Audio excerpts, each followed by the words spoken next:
Mais pour moi, ça a été longtemps très difficile, l'écriture, pour toutes sortes de raisons.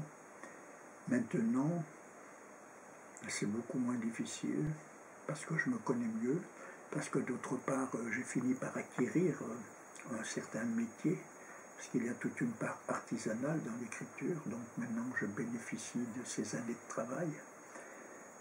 Et donc, voilà, écrire est moins angoissant, moins redoutable que par le passé, ça c'est certain.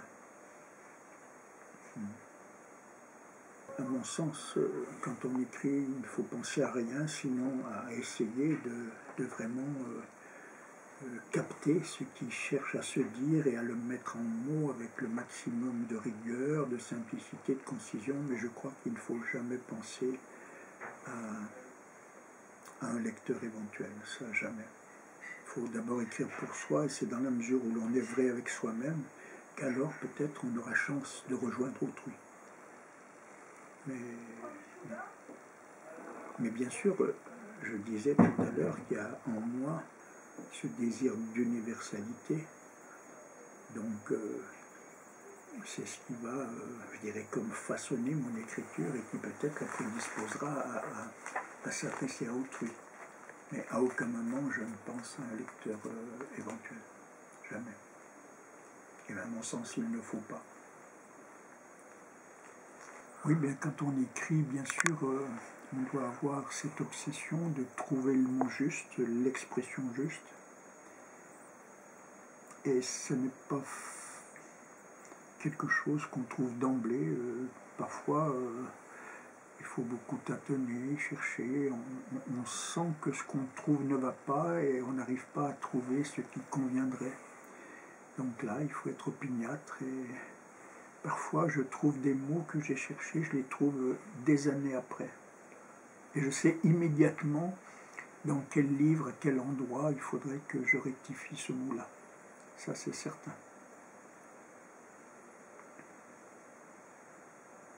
De même que je me souviens encore, quand j'étais adolescent, j'étais déjà, je ne sais pas, je ne pensais pas être écrivain, mais certains mots me frappaient parce que je ne les connaissais pas et ils se sont inscrits à jamais dans ma mémoire et encore maintenant je sais où je les ai trouvés et à quelle place ils se trouvent dans la page où je les ai lus. C'est bizarre, mais c'est comme ça. J'avais une espèce de sensibilité au langage et aux mots, sans être pourtant doué pour l'écriture, parce que je ne pense pas être doué pour l'écriture, mais c'est simplement mon désir qui m'a permis, mon besoin de me forger un vocabulaire et de me donner les moyens d'écrire, parce que je ne les avais pas. Et je me souviens combien je pouvais être malheureux quand j'étais adolescent, quand j'avais une dissertation à faire. Vraiment, c'était une tâche impossible, quoi.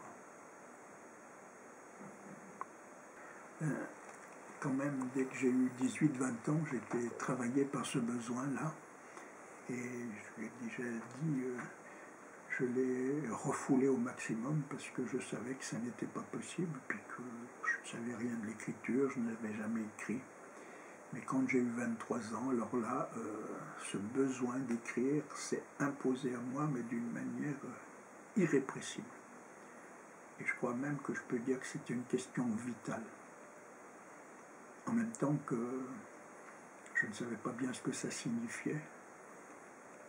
Quand j'ai commencé à écrire, j'étais d'une telle ignorance, d'une telle inculture. Et en même temps, il y avait ce besoin-là dont j'étais le premier surpris. Mais il était si fort que donc j'ai dû abandonner mes études de médecine, me faire réformer, puisque j'étais, en tant qu'enfant de troupe, élève de santé militaire, j'étais dans l'armée, donc j'ai dû me faire réformer, et ça n'était pas facile. J'ai dû quitter tous les copains, tous les amis que j'avais, c'était une vraie rupture dans ma vie, et en même temps, c'était inévitable. Et donc après, il y a eu ces années de grande confusion, de grande recherche, des années d'effondrement. Alors à la fois l'écriture, c'était la cause de ma grande difficulté de vivre, et en même temps c'était ce qui me permettait de tout surmonter. C'est toujours un peu contradictoire, mais c'était ainsi. Donc pendant de longues années, j'ai travaillé dans l'ombre. Ce que j'écrivais ne me satisfaisait pas parce que en même temps j'avais un trop grand désir de bien faire. Donc ce que je faisais ne pouvait que me décevoir et devait être détruit, quoi. Mais bon, d'échec en échec, j'ai un peu progressé. Et voilà, quoi. J'ai réussi à me sortir de l'eau. Quelque chose de vraiment étrange, que cette voix silencieuse qui parle en nous. Et parfois, elle parle avec, je dirais, assez d'autorité, avec assez d'intensité.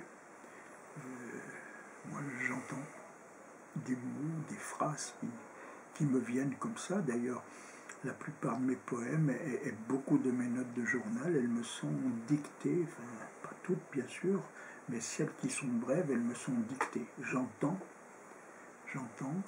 ces mots silencieux. C'est bizarre, mais c'est ainsi d'ailleurs. Ça n'a rien de particulier. Je crois qu'on est tous comme ça, habités par cette sorte de voix intérieure.